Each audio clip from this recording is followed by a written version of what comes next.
जादुई पंख। नंदलाल नाम का एक बहुत ही बुजुर्ग वैदराज नंदनवन गांव में रहता था। एक नामचीन वैद्य होने के साथ साथ वह बहुत ही अच्छा इंसान भी था। हमेशा उसकी कुटिया के बाहर रोगियों और पीड़ितों की भीड़ लगी रहती। बड़े दूर दूर से लोग इलाज कराने आते हैं। भगवान कृष्ण, मैं ऐसे ही निरंतर पीड़ितों की सेवा करता रहूं, बस यही मेरी प्रार्थना है। मुझे शक्ति दो भगवंत। ऐसा कहकर रोज नंदलाल अपने काम की शुरुआत करता।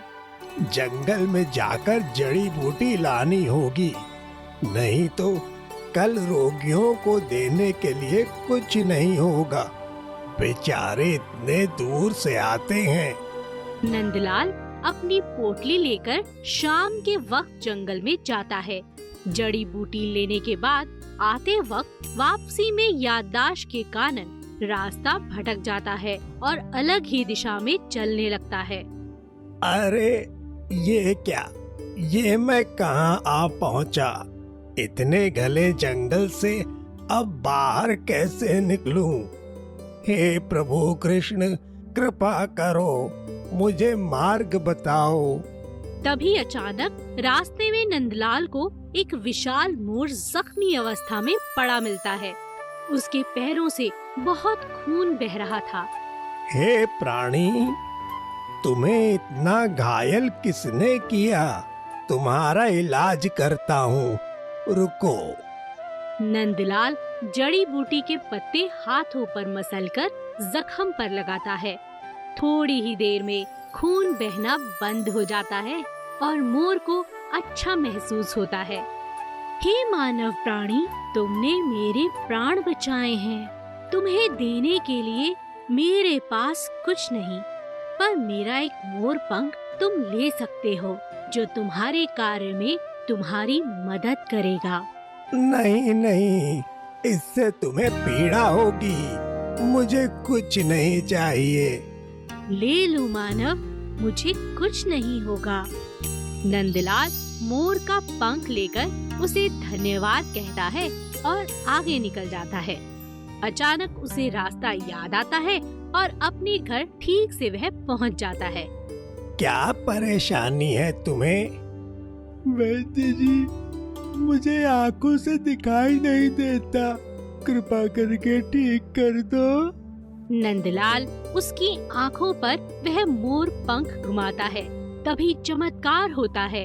उस रोगी को सब कुछ साफ साफ दिखाई देने लगता है। लंगड़े चलने लगे, रोगियों के बुखार उतरने लगे। ऐसे ही दिन ब दिन फिर से नंदलाल के अच्छे दिन आते हैं।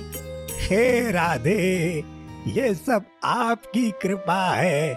आपकी वजह से ही आज मैं फिर से रोगियों की सेवा करने के काबिल हुआ हूँ। ऐसी कृपा रखना। एक रोगी नंदलाल के पास आता है और कहता है, वैद्य जी, मुझे एक बीमारी है जिसका इलाज सारे जग में नहीं। क्या आप कुछ कर सकते हो? बोलो भाई, क्या बीमारी है आपको? मैं कितना भी खाता हूँ, फिर भी मेरा पेट नहीं भरता। मेरे घर की सारी चीजें भी खत्म हो गई। अब मेरा दिमाग भी शैतान बनता जा रहा है।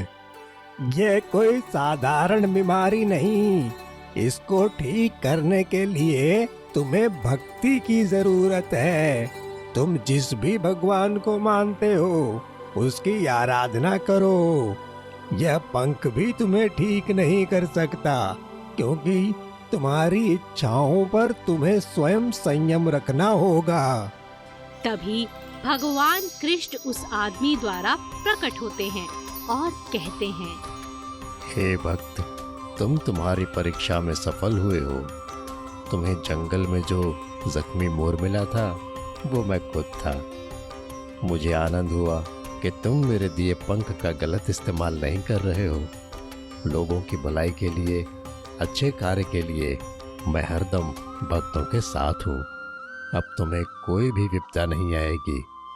तथास्तु।